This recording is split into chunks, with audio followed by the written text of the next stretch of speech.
Listen to them. Children of the night. What music they make. Well, we got some horror film news today out of Hollywood about a brand new Universal Dracula film, yet another take on the classic 1931 Bela Lugosi Dracula. But this one's quite a bit different. We'll have all the details coming up.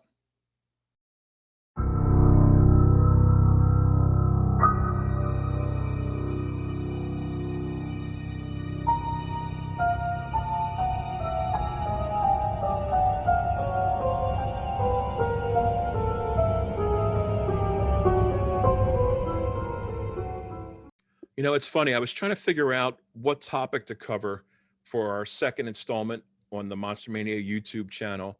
And I was doing some research into Dracula films. The 1931 Bela Lugosi Dracula is by far my favorite horror film. I saw Dracula on television as a kid. It really left its mark on me and it's never changed.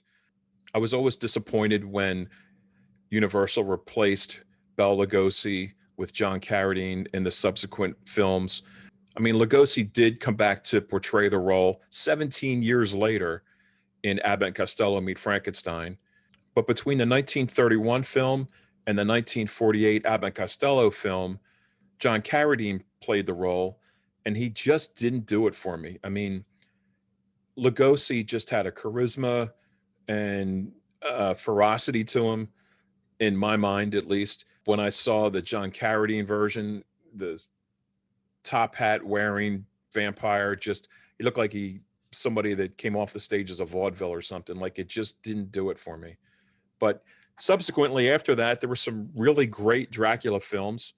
There was the 1958 Christopher Lee Hammer Dracula, which was awesome. It spawned a whole series of Dracula films after that by Hammer. In 1974, Dark Shadows producer Dan Curtis did a made-for-television movie, Dracula, with Jack Palance that was really awesome. Palance was just ferocious in that. Then 2 years later, the BBC in England had I believe it was a three-part miniseries on television called Dracula with Louis Jourdan. That's famous for Dracula coming in with the baby in a sack and feeding it to the three brides of Dracula for television. Like, that was shocking at the time. It's definitely worth checking out if you get a chance to see it. It's a little bit dated. There's some, psychedelic 1970s type of special effects to it that are a little bit annoying, but overall, it's a really good production. 2 years after that, on the big screen, Frank Langella played Dracula. He had just come off a really successful run on the play Dracula on Broadway and starred in a film opposite Laurence Olivier as Van Helsing. Then it wasn't until 1992 before we saw Dracula on the big screen again. That was for Francis Ford Coppola's Bram Stoker's Dracula with Gary Oldman. I liked it overall as a film, but I was disappointed with that. Keanu Reeves just didn't do it for me in the movie. I like Keanu in other films, but to me, he just ruined Dracula. We didn't see Dracula again until 2014's very forgettable Universal film, Dracula Untold.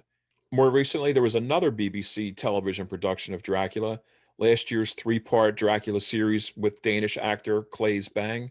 I really liked the first two episodes of that. They went into a little bit of the history of Dracula, delved into his trip on the Demeter ship from Transylvania to London. The third episode, I really didn't like at all. They jumped to modern times, and I don't know, something about Dracula with a cell phone just doesn't do it for me. But now comes word from the Hollywood Reporter that there's going to be a new Dracula film. Nomadland filmmaker Chloe Zhao is tackling a sci-fi Western Dracula for Universal. They go on to explain Zhao will write, direct, and produce through her production company, Highwayman. On the heels of a historic Golden Globe nomination, Nomadland filmmaker Chloe Zhao has found a new project into which she can sink her teeth. The puns in this article are just horrendous. Zhao has teamed up with Universal Pictures to join the studio's classic film monster repertoire, developing a feature project based on the most famous vampire of all, Dracula. Zhao will write, direct, and produce through her production company, Highwayman. The new Dracula project, however, will be a far cry from the more traditional or even modern incarnations made over the years. Details are being kept in the coffin, haha, but Zhao's version is described as an original, futuristic, sci fi Western. Themes of being on society's fringes, something Zhao has tackled in her previous work, will course through this project's veins. So, this is going to be a horror, futuristic, sci fi Western. I mean, can we throw any more genres in here? Let's see how many other genres we can throw in there. Why don't we have Dracula hunted down by two cops in space so we can make it a buddy cop movie? Maybe we can have one of the two cops be a comedian and they can fall in love with each other. So it could be like a rom com buddy cop movie. And maybe we can add some show tunes to it. We'll make it a horror, sci fi, Western, buddy cop, romantic comedy musical. And we'll throw in some martial artists. Hammer did that in 1974 with Legend of the Seven Golden Vampires. I mean, we have had a Western in space before. We had the 1981 Outland movie with Sean Connery, which is actually pretty good. We had vampires in space before. We had 1985's outer space vampire film called Life Force. That was pretty good. We had an episode of Buck Rogers with a space vampire called a Vorvon. That was probably my favorite of the Buck Rogers television episode series. But I mean, this is just like Cheech and Chong smoked the bowl, got the munchies, went to the fridge, pulled out a Red Baron pizza, and started looking around, the fridge and the kitchen and the cabinets and everything else to find anything and everything they could throw on top of it, before they stuck it in the oven. It's probably how we wound up with pineapples on pizza.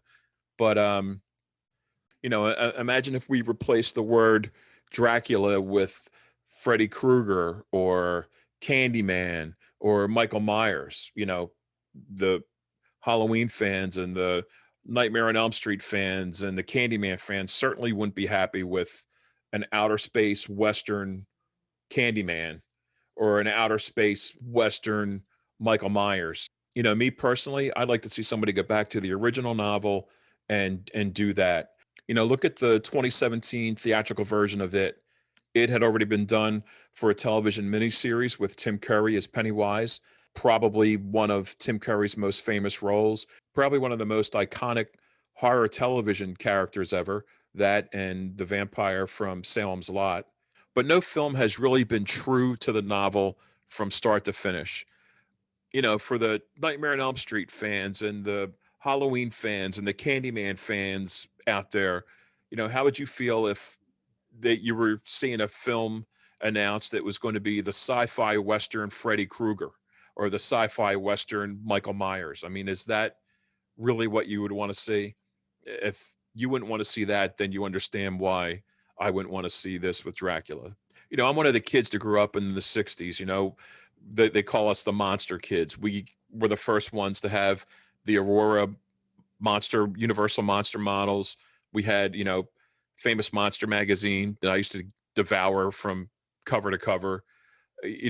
Dracula to me really has a very special meaning. I have a special reverence for it, and to see that we're going to put Dracula in space in a Western, I just don't know what we're doing here. So anyway, that's my rant. I'm sorry. Let me know what you think. Are you okay with Dracula being launched into space and having a battle at high noon? Would you like this if this happened with Freddy Krueger or Michael Myers? I mean, I know we've had Jason in space, we've had Pinhead in space, we've had Leprechaun in space. Chucky hasn't gotten there yet. Let me know what you think. If you like this video, give me a thumbs up. If you think my rant is totally off base and I'm not giving it a fair chance, which I really will when I go see it in the movies, I'll go with my fingers crossed and hope that they surprise me and deliver a really great film. I'll give her the benefit of the doubt, believe it or not. But, I'm going in there hoping for the best and fearing the worst. So let me know what you think in the comments below. Am I way off base? Are you looking forward to seeing Dracula in chaps in outer space? Has Dracula been done so many times that there's just nothing else we can do with him?